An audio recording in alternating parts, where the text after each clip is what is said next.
Strava Insights this week, I'm looking at the Bowral Classic 2016 and 2017, the event Veronica and I took part in last weekend.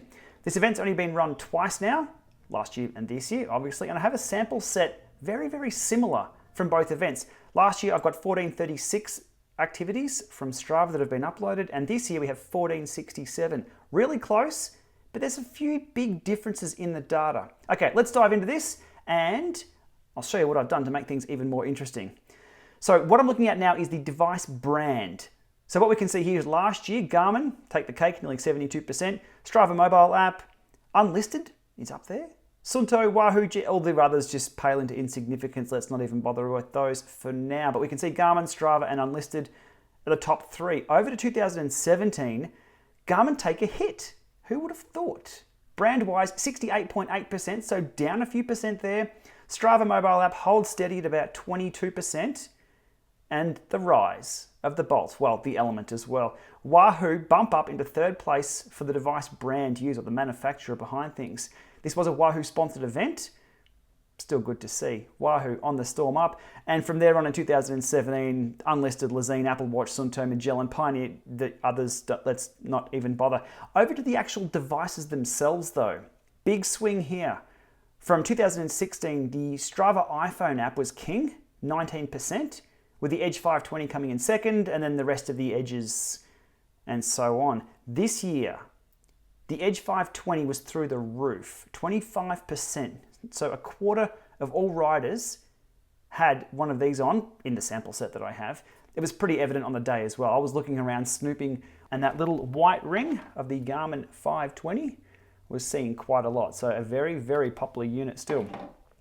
And also in there though is the rise of the Bolt. So Element Bolt coming at 2.3 and 1.8. Only very small on the whole scheme of things, but as for a manufacturer, they've now gone from about 1% to up to around 4%. So they're slowly making ground there. Interesting stuff.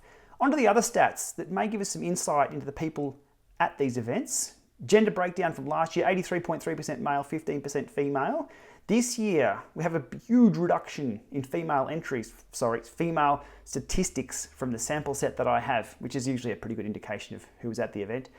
So we have 88% male, up from 83 last year, and 9.6% female, so a bit of a dip there. Power meter usage, again, indicative of what kind of event this is. Last year, 14% power meter usage. This year, just under 20%. That's a pretty big rise. Average power stayed about the same, within 1 watt. Heart rate monitor usage was up this year, 51% last year, 57% this year. Average heart rate, 143, 144. So average watts and heart rate were about the same, but average speed, big difference, big difference. 25.32 versus 27 this year.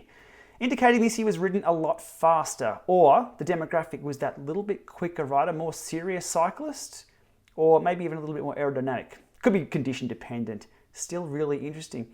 I have a summary pace distribution graph here, and you can see there, over to the right is your faster group, and over to your left is your less fast group.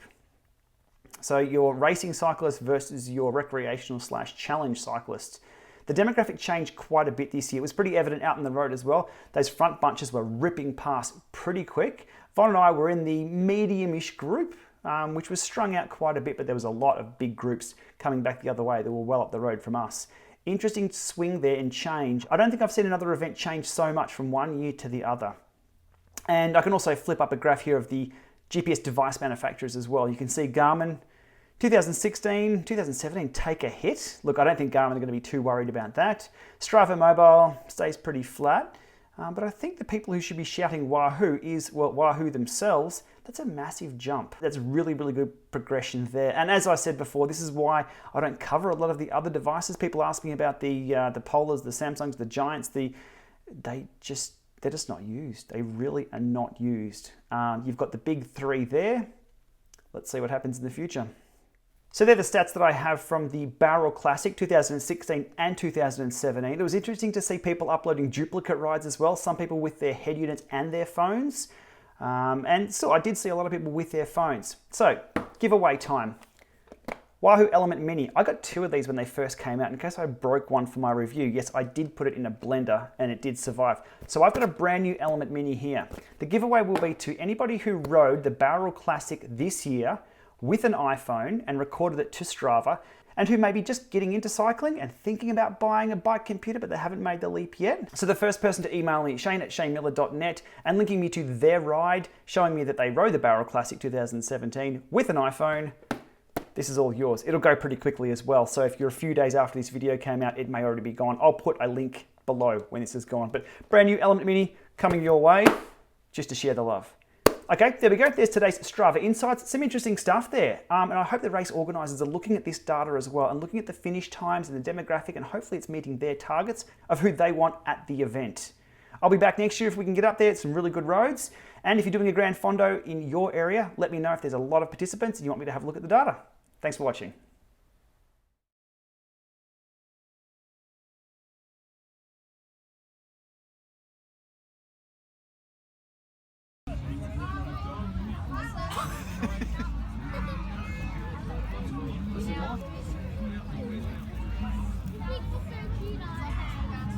GPLama.